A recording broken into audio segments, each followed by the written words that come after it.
TVK chief Vijay CBI విచారణ ముగిసింది. కరూర్ తొక్కిసలాటపై విజయ్ను మరోసారి ప్రశ్నించింది సిబిఐ. 7 గంటల పాటు ఢిల్లీ సిబిఐ కార్యాలయంలో విజయ్ను విచారించారు.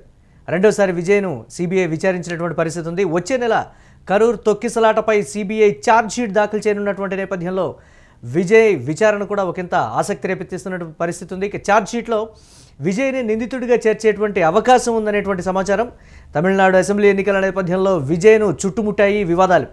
కరూరు ఘటనలో విజయ్ అరెస్టు తప్పదా అనేటువంటి అనుమానాలు కూడా వ్యక్తమవుతున్నాయి. సెప్టెంబర్ 27న జరిగినటువంటి తొక్కిసలాటలో 41 మంది మృతి చెందారు.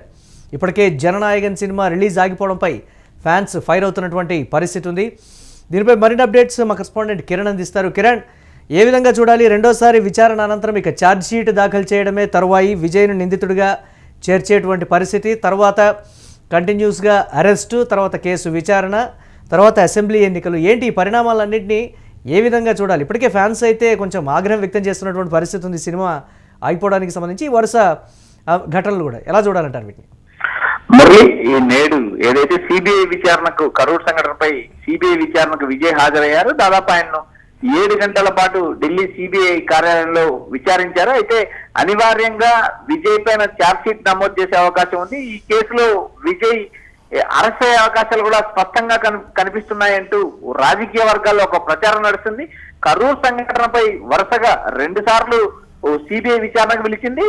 మళ్ళీ ఆయన్ను విచారణకు అవసరమైతే విచారణకు మళ్ళీ పిలుస్తామంటూ సిబిఐ చెప్పడం, రాబోయే రోజుల్లో ఏదైతే మరికొద్ది రోజుల్లో విజయ్ పైన ఛార్జ్షీట్ నమోదు కావడం కూడా ఖచ్చితంగా జరుగుతుందంటూ సిబిఐ ప్రకటించింది. ఛార్జ్షీట్ తర్వాత ఆయన్ను అరెస్ట్ చేసే అవకాశాలు కూడా స్పష్టంగా కనపడతాయి. ఎందుకంటే మనం తెలంగాణ వ్యవహారాన్ని మనం ఇందుకు ఎగ్జాంపుల్ తీసుకోవచ్చు. ఎందుకంటే ఇక్కడ ఏదైతే అల్లు అర్జున్ సినిమా మూవీ విషయంలో ఏదైతే తొక్కిసలాట జరిగిందో ఆ తొక్కిసలాటలో చివరికి అల్లు అర్జున్ అరెస్ట్ తర్వాత బెయిల్, ఈ వ్యవహారంతో చూసాం. ఎందుకంటే తొక్కిసలాట వ్యవహారాన్ని మనం గమనించినప్పుడు దాదాపు అక్కడ 41 మంది మరణించారు. 41 మంది మరణించిన అంశంలో విజయ్ని నిందితునిగా చేర్చే అవకాశాలు స్పష్టంగా కనిపిస్తున్నాయి. ఎందుకంటే గత విచారణ ఏదైతే ఈ నెల 12న జరిగిన విచారణ నేపథ్యంలో ఆయన్ను సాక్షిగా పిలిచిన పరిస్థితి ఉంది. నేడు విచారించిన అంశాన్ని మనం ఒక్కసారి పరిశీలిస్తే అతన్ని అనుమానితుడిగా అట్ ది సేమ్ టైం నిందితుడిగా సిబిఐ విచారించిందంటూ ఇప్పటికే మనకు ఢిల్లీ నుంచి సమాచారం అందుతుంది. రాబోయే రోజుల్లో విజయ్కి ఏదైతే బీజేపీతో నేరుగా ఢీకొట్టడానికి విజయ్ సిద్ధమయ్యారంటూ ఇప్పటికే రాజకీయ వర్గాల్లో ఒక ప్రచారం నడుస్తుంది. ఎందుకంటే ఆయన అటు బీజేపీకి ఇటు అన్నాడీఎంకే కూటమి రెండు సైద్ధాంతికంగా తాను విరుద్ధంగా ఉంటాను, తాను ఏ పార్టీతో పొత్తు పెట్టుకుని వచ్చే ఎన్నికల్లో సొంతంగా పోటీ చేస్తాను, సింగిల్ లార్జెస్ట్ పార్టీగా గెలిచి అధికారంలోకి వస్తానంటూ విజయ్ ఇప్పటికే పలుమార్లు ప్రకటించడం జరిగింది. ఈ నేపథ్యంలో వరుసగా విజయ్ చుట్టూ వివాదాలు చుట్టుమంటే ఒకవైపు కరూర్ సంఘటన, మరోవైపు జననాయకన్ సినిమా, ఈ 2 వ్యవహారాలు ఇప్పటికిప్పుడు తెగే అంశం లాగా లేవు. ఎందుకంటే సిబిఐ ఖచ్చితంగా ఫిబ్రవరి మొదటి వారంలో ఛార్జ్షీట్ నమోదు చేసే అవకాశాలు ఉన్నాయి. ఛార్జ్షీట్ నమోదైన మరుక్షణం ఆయన్ను అరెస్ట్ చేసే అవకాశాలు కూడా స్పష్టంగా కనిపిస్తున్నాయి. మురళి, అంటే విజయ్ ఒకవేళ తన ఒపీనియన్ని మార్చుకొని రాజకీయ పరంగా తీసుకున్నటువంటి ఆ కఠిన నిర్ణయాన్ని వెనక్కి తీసుకునేటువంటి పరిస్థితి కానీ, లేకపోతే ఆ నిర్ణయం మీద పునరాలోచించేటువంటి పరిస్థితుల్ని తీసుకొస్తున్నారు అనేటువంటి ఒక మాట కూడా వినిపిస్తోంది కదా. రాజకీయంగా వేసేటువంటి తొలి అడుగులోనే ఆ స్థాయిలో కాంప్రమైజ్ అవుతారా, లేకపోతే అరెస్టులకి కేసులకి భయపడేది లేదు, ప్రజా జీవితంలో నేను సింగిల్గానే వెళ్తాను, సింగిల్గానే గవర్నమెంట్ని ఫామ్ చేస్తాను అనేటువంటి ఆ ఒపీనియన్తోనే కంటిన్యూ అవుతారా? ఈ కోణాన్ని ఎలా చూడాలంటారు కిరణ్? మురళి, రాజకీయాలు వేరు, సినిమాలు వేరు. ఎందుకంటే 2 పరస్పర విరుద్ధ స్వభావం గల అంశాలు. ఎందుకంటే రాజకీయాల్లో ఒకసారి ఒక అంశం మాట్లాడినప్పుడు ఆ అంశం సుదీర్ఘంగా రాజకీయాల్లో ఉంటుంది. ఎందుకంటే కరూర్ సంఘటన కూడా మనం గమనించినప్పుడు విజయ్ పైన తీవ్రమైన విమర్శలు వచ్చాయి. ఎందుకంటే కరూర్ సంఘటన ఇష్యూ జరిగినప్పుడు అక్కడ దాదాపు 41 మంది మరణించిన సమయంలో విజయ్ ఆ ప్రాంతంలో ఉండకోకుండా వెళ్ళిపోవడం జరిగింది. ఆ విజయ్ వెళ్ళిపోయిన సంఘటనతోనే తమిళనాడులోని రాజకీయ పార్టీలని విజయ్ని విమర్శించే నేపథ్యం కూడా మనం గమనించాం. ఎందుకంటే ఒక రాజకీయ నాయకుడా, ఒక సినిమా నటుడా అనే అంశం అప్పుడు కూడా తెరపైకి వచ్చింది. ఇప్పుడు ప్రధానంగా విజయ్ ఒక వ్యవహారాన్ని ఏ అంశమైనా మాట్లాడినప్పుడు ఆచితూచి మాట్లాడాల్సిన అవసరం ఉంది. ఎందుకంటే బీజేపీతో నేరుగా పొత్తు పెట్టుకోనని విజయ్ ఇప్పటికే ప్రకటించాడు. అటు అన్నాడీఎంకేతో కూడా పొత్తు పెట్టుకునే పరిస్థితులు లేవంటూ విజయ్ క్లారిటీ ఇచ్చాడు. అయితే ఈ వ్యవహారం పైన విజయ్ ఇప్పుడు మళ్ళీ ఏదైతే తలొగ్గి అటు బీజేపీతోనూ అన్నాడీఎంకే కూటమితోనూ పొత్తు పెట్టుకుంటే ప్రజల్లోకి రాంగ్ సిగ్నల్స్ కూడా వెళ్లే అవకాశం ఉన్నాయి. అటువైపు ఏదైతే ఇప్పటికే కాంగ్రెస్ నేతలు కూడా, కాంగ్రెస్ అగ్రనేత రాహుల్ గాంధీ కూడా తమిళ సంస్కృతిపై దాడి చేస్తున్నారంటూ నేరుగా విజయ్ కి మద్దతు ఇచ్చిన నేపథ్యం చూసాం. ఇటు సినిమా విషయంలో జననాయకన్ సినిమా వ్యవహారంలో కూడా స్టాలిన్ నేరుగా విజయ్ కి మద్దతు ఇచ్చిన నేపథ్యం కూడా మనం గమనించాం. ఎందుకంటే ఇక్కడ తమిళ సంస్కృతి పైన బీజేపీ దాడి చేస్తుంది అంటూ రెండు పార్టీలు విమర్శించాయి, మరోపక్క రెండు పార్టీలు కూడా విజయ్కి మద్దతు ఇచ్చాయి. మరో విధంగా ఏదైతే సినిమాను సినిమాలాగా చూడాలి, మేము ఏ రోజు సినిమాలను అడ్డుకోమంటూ ఛాలెంజ్ చేసిన ప్రకటన కూడా విజయ్ అభిమానులు తీవ్ర చర్చ జరుగుతుంది. ఎందుకంటే ఇక్కడ అంటే ఎన్నికల వరకు కూడా ఇదే స్టాండ్ మీద విజయ్ నిలబడతాడా అనేది, సినిమాలలో యాక్చువల్గా కొన్ని సన్నివేశాలు ఉంటూనే ఉంటాయి, తన వైపుకు వచ్చే వరకు కూడా పాచికలు పారిస్తూనే ఉంటారు, కొన్ని అంశాలు కూడా చూస్తూనే ఉంటారు. ఇప్పుడు విజయ్ విషయంలో కూడా అదే జరుగుతోంది అనేటువంటి మాట, దారికొచ్చేంత వరకు కూడా ఇటువంటి ఆటుపోట్లు కావచ్చు, లేకపోతే ఇతరత్ర అన్నీ ఉంటాయి అనేటువంటి ఒక వెర్షన్. దీన్ని ఎలా చూడాలంటారు కిరణ్?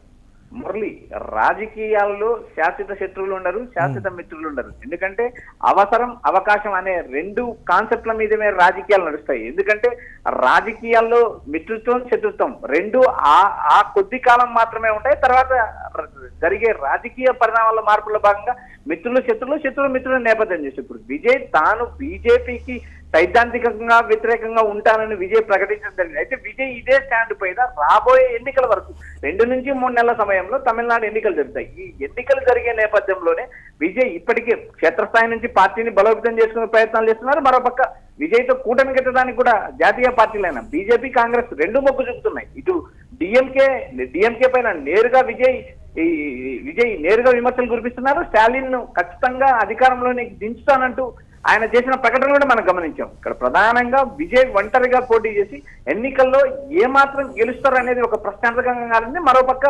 విజయ్ చీల్చే ఓట్లు అటు డిఎంకేని దెబ్బతీస్తాయి, ఇటు అన్నా డిఎంకేని దెబ్బతీస్తాయి. అంటే కొంతమంది చేస్తున్నటువంటి కామెంట్, ఈ సమయంలోనే, ఈ క్లిష్ట సమయంలోనే విజయ్ యొక్క రాజకీయ పరిపక్వత బయటపడుతుంది అనేటువంటి ఒక మాట చెప్తున్నారు. ఇటువంటి క్లిష్ట సమయంలో సమస్యలకి తలగ్గుతారా, లేకపోతే తను అనుకున్న దాని మీద మొండిగానే వెళ్ళిపోతారా, లేకపోతే నిజమైనటువంటి రాజకీయ నాయకుడిగా ఉంటారా, లేకపోతే జస్ట్ రియల్ స్టార్ మాత్రమే, రియల్ స్టార్ కాదని అనిపించుకుంటారా అని కూడా రకరకాలుగా జోరుగా రాజకీయాల్లో చర్చ జరుగుతుంది తమిళనాడులో పర్టికులర్గా. మురళి, రాజకీయాల్లో ఎప్పుడు ఏం జరుగుతుంది అనేది మనం ఇప్పటికిప్పుడు చెప్పలేని పరిస్థితి, ఎవరు చెప్పలేని పరిస్థితి. ఎందుకంటే ఇప్పుడు విజయ్ తాను రాజకీయ పార్టీని ప్రారంభించిన తర్వాత జిల్లాల యాత్ర మొదలుపెట్టాడు.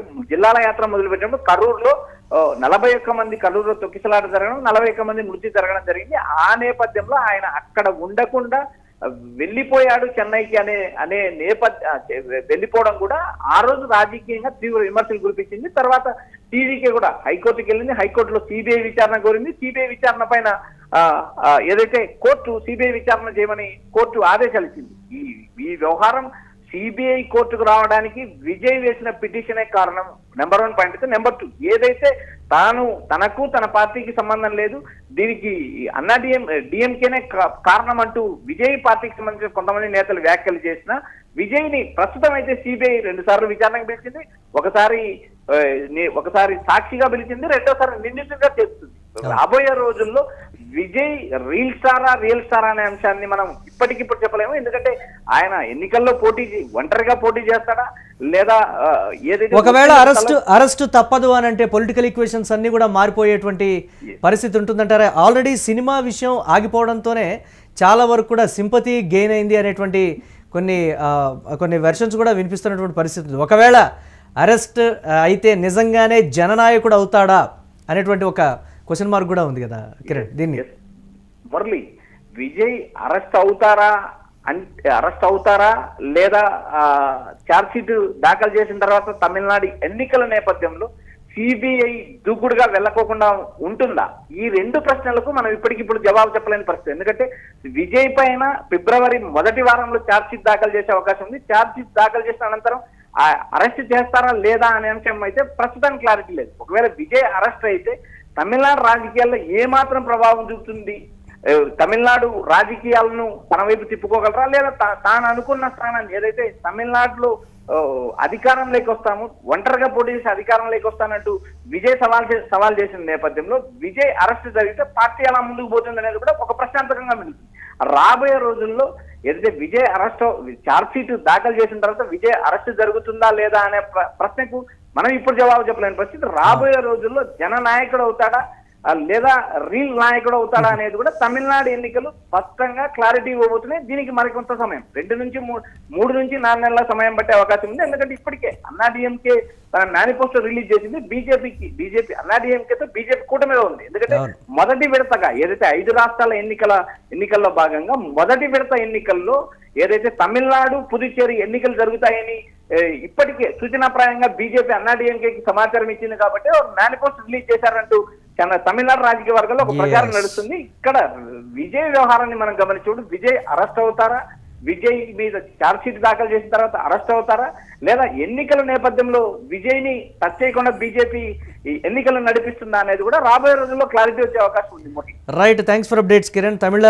రాజకీయాల్లో ప్రతి ఎన్నికల ముందు కూడా చోటు చేసుకునేటువంటి పరిణామాలు, రాజకీయ సమీకరణాలు ఒకంత దేశవ్యాప్తంగా చర్చకు తెరతీస్తున్నటువంటి పరిస్థితి, ఆసక్తిని కూడా రేకెత్తించేటువంటి పరిస్థితి ఉంటుంది. తమిళ రాజకీయాల్లో తన దారికి వచ్చేంత వరకు కూడా జరిగేటువంటి పరిణామాలు, పర్టికులర్గా పార్టీల విషయంలో, నేతల విషయంలో ఇదంతా కూడా ప్రస్తుతం డిస్కషన్ చేసుకుంటున్నటువంటి పరిస్థితి అయితే ఉంది. రియల్ నాయకుడా నిజంగా ఏ పార్టీ వైపు మొగ్గు చూపకుండా తన చరిష్మా కావచ్చు, లేకపోతే తన పార్టీని, తన కార్యకర్తల్ని నమ్ముకొని విజయ్ ఒకవేళ ముందుకు వెళితే నిజంగా జననాయకుడు అవుతాడు. ప్రస్తుతం జరుగుతున్నటువంటి పరిణామాలకు ఒకవేళ లొంగిపోతే మాత్రం రియల్ నాయకుడిగానే మిగిలిపోతాడు అనేటువంటి ఒక మాట. ఇప్పటికే జననాయకన్ సినిమా ఆగిపోవడంతో ఒకంత రాష్ట్ర వ్యాప్తంగా కూడా ఒక సింపతి వేవ్ని విజయ్ గెయిన్ చేసుకున్నటువంటి పరిస్థితి ఉంది. ఒకవేళ కరూర్ ఘటనకు సంబంధించి అరెస్టు అయితే మాత్రం డెఫినెట్గా తమిళనాడుకి కాబోయే సీఎం విజయ్ అనేది కూడా అక్కడ రాజకీయ వర్గాలు చెప్తున్నటువంటి మాట. అరెస్టు చేయకపోతేనే మంచిది అనేటువంటిది కూడా చాలామంది నుంచి వినిపిస్తున్నటువంటి పరిస్థితి. రాజకీయ వర్గాల్లో తీవ్రమైనటువంటి చర్చకైతే దారితీస్తున్నటువంటి పరిస్థితి ఉంది. ఇప్పుడే నిజంగా విజయ్ రాజకీయ పరిపక్వత బయటపడుతుందని కూడా చాలామంది చెప్తున్నటువంటి పరిస్థితి ఉంది.